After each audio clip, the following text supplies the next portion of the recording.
the deepest desires and longings of your soul, what are they? Because what I would submit to you is a thing that I have experienced time and time again in my own life, is that the deepest parts of who I am as a person are only best satisfied in the person of Jesus. What I want to do for the next few minutes together is just kind of break down what that looks like in our own lives. All right, so that first representation, the soldiers themselves, right? The soldiers represent our desire to stay in control. You see, Rome and its military were quite literally all about manipulation and control and power. It's how they built their empire, right? 1/3 of the entire Roman Empire was built upon forced slavery. Control for them was everything. And for many of us, right, control is such a huge thing. It is literally how we will spend a lot of our days interacting with the world and trying to see where there are moments that we can break in and exercise control and authority over these types of scenarios. But like my children teach me every single day, there is so much of the world that is actually almost scarily outside of our control. And it can freak us out. And so what we end up doing, if we're not careful, is that we station guards around our own hearts and try and sit in our own little bubble or kingdom and assert authority. There are a myriad of forms in which this can take place in your own life, right? In which this way can look. It may materialize as you resisting God's calling on your life because you know that there are going to be things in you that he's going to want to change. And it's scary to let go. It can materialize as always having problems in your relationship because you always have to be the one to dictate how things turn out. Whatever it is, we end up guarding ourselves against the very thing that we need most, right? Which is resurrection power to come in and free us of this illusion that we actually sit on the throne of our lives. If that's you this morning, if you find yourself in that moment, I really want you to kind of sit in that and just consider what that battle for control in you, in your heart, in your mind and soul actually looks like. Now, for others of you, maybe it's not control. All right, for others of you, it might be the seal. All right, the Roman seal represent for us the lives that we believe. All right, the Roman seal was this symbol of authority. It was made out of wax, and what would happen is they would often put it on ropes like that because if somebody wanted to try and move something or kind of jigger with something and make something different happen, that seal would break, right? It was an obvious indicator that someone had been tampering. But what that seal was a message that said, don't even think about it.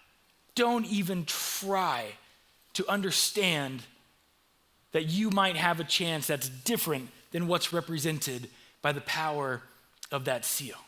You see, one of the things that was also important for Rome was establishing this narrative of the way that the world works. There was only one truth. It was Rome's way, or literally the highway. Okay, that's a really funny joke because Rome actually built highways there. Okay, so laugh, thanks. The idea here was that there was no other world, right, except for Rome. There was no way forward except Rome, what they allowed you and permitted you to do. So if you were a person under that authority or under that seal, eventually that just became the way that you understood life. And so think about the lies that you have believed about yourself. God's power could work for other people, but not for me. God cares about other people, but God could never care about someone like me. You see, in our lives, those seals that you have are the lies that you believe. And if you're not careful, those things eventually speak enough false truth over you that if you give them enough time to birth, mature, and fully materialize themselves, they bring death to your soul.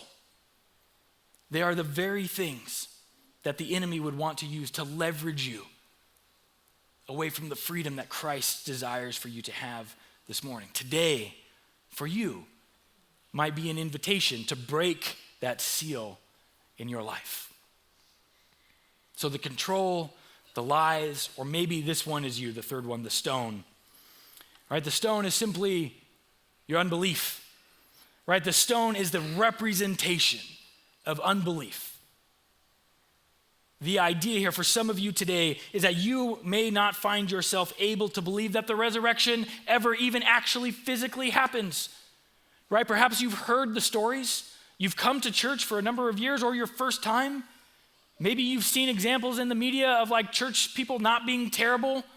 And then you hear a little bit about Jesus and you go kind of like, all right, I like that guy. He seems like he's teaching good stuff. Love your neighbor, be kind to those who persecute you, care for one another, do unto others as you would have them do unto you. Right? You've heard these principles as kind of the bedrock of our society in some way, shape, or form. But then you get to this kind of precipice, this declaration that he makes, right? Where he says, I am the way, the truth, and the life. No one comes to the Father through me. I will be crucified and I will physically raise again 3 days later. And you just find yourself kind of always on this edge, right? Where you walk straight up to it and you're just like, I can't, it's too, right? It's too hard or it's too far or it's too much of a stretch. And you know what? If that's you, I gotta be honest, I don't blame you. I wrestle with this every day of my life.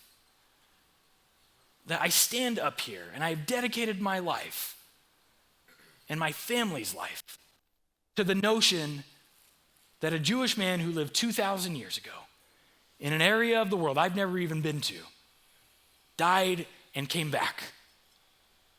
That's not a thing. I've not heard that anywhere else or from anyone else. I wrestle with this in my faith journey with God every day. So please know that if that's you this morning and you've never said yes to Jesus or surrendered your life to him because of that, you're not alone. Okay, every honest person, whether you're a Jesus follower or not, would say that you have wrestled with this. But what I would ask you to do is take a moment and examine in your life. The deepest desires and longings of your soul, what are they? Because what I would submit to you is a thing that I have experienced time and time again in my own life, is that the deepest parts of who I am as a person are only best satisfied in the person of Jesus. And I use that language specifically because there are other things that satisfy my life, right? It is entirely possible to be a good, great, amazing human being and not believe in Jesus. But what I would say is that the ultimate expression of what it means, the fullest life that we can live, the life abundance, the freedom in its greatest form, that can only be found in the person of Jesus. So what I would ask you this morning is, if it's you, what would it look like for you to try and surrender your life to Christ? To take that step and say, yeah, I'm right on the edge. And I know that there's nothing that this guy up here or anybody else on the stage can ever say that's gonna argue you into the kingdom. That's not why I'm here. I'm not smart enough to do that. But what I can say is that when you take that step and commit your life to Christ, it is the start of this beautiful new beginning that's available to all of us, no matter what, no matter who you are. There's no limitation that God puts on you.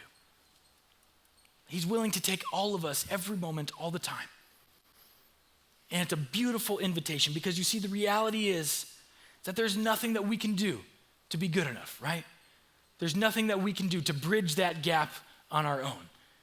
And this is the most essential part of what it means to be a follower of Jesus, is that we recognize that we have limitations, that there are things that we can't do, there's things that we've tried, that we've screwed up in our lives, and Jesus is the answer for that. The one perfect sacrifice that died and rose again 3 days later so that you and I could have a connection with God the Father.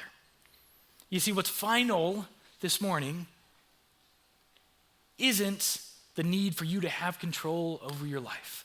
What's final isn't the lies or the narratives that you have believed about yourself. What's final is that the stone has been rolled away. that Jesus has declared freedom over you, and there's nothing anyone in this world can do, say, or utilize to take away that freedom that Christ has declared over your life. Now, if you're someone who hasn't surrendered your life to Jesus yet, I would tell you that this is the barrier for you. This is the barrier that is stopping that resurrection power that we've been talking about this morning from taking hold in your life. Because the reason this power works in our lives is because this power was powerful enough to overcome death. If it overcame death and the grave itself, there's nothing in our lives that is strong enough to hold back the resurrection except our unwillingness to allow God in. You see, Jesus isn't going to run all over you. He's not going to trample your free will. He's not going to Roman Empire you. It's an invitation for you. It's not something that he's going to force. And the reality for us is I know that all of us are struggling with one, if not more, than these three things, if not today, at certain points in our lives. And what I would say is that if we can indeed get past these barriers, the experience that awaits us on the other side, whether you are not a believer in Jesus or you've been following Jesus since you were a baby, this resurrection power is something that is still transformative for you and for me today, that it was just as real 2,000 years ago, and it's just as real for us now. That Jesus loves you so deeply and so significantly, his power is potent and transformative in your life if you will simply let it be. Because here's the thing, as we read on in the story, this is where we discover the moment that everything changes. Matthew 28, 2-4 says this. It says, there was a violent earthquake, for an angel of the Lord came down from heaven and going to the tomb, rolled back the stone and sat on it. His appearance was like lightning and his clothes were white as snow. And the guards, they were so afraid of him that they shook and became like dead men.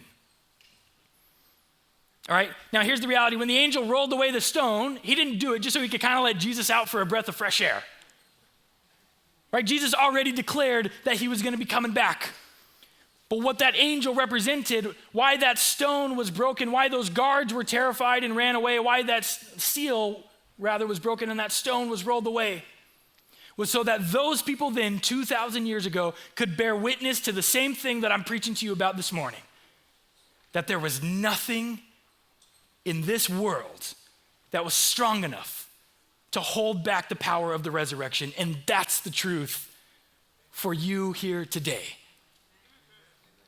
That you are so loved. Jesus has already won.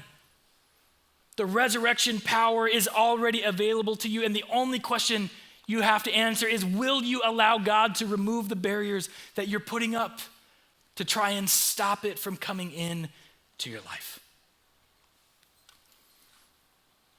You see, I can stand up here and tell you all of the historical events that lend credence and credibility to the resurrection, and why you should believe it, and why the scholars said this, and why that, and this, that, and the other.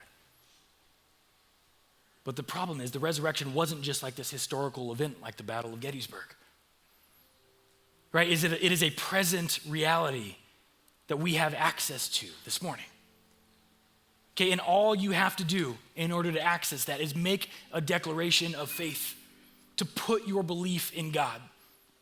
You make this leap of faith and you say, God, I don't know all of the things that I don't know, but I know or trust or believe, and I'm going to take that leap and affirm to the best of my understanding that what you did 2,000 years ago is true and has power for me today. And here's the thing, whether that might be your first time to make that decision today, or you have made that decision 100 times, this is why the Easter message is so powerful and important for you and important for me, is because no matter how long we may or may not have been following Jesus, these are declarations that we have to make all the time. You have to wake up every day and choose to put your trust in the resurrection power of Christ.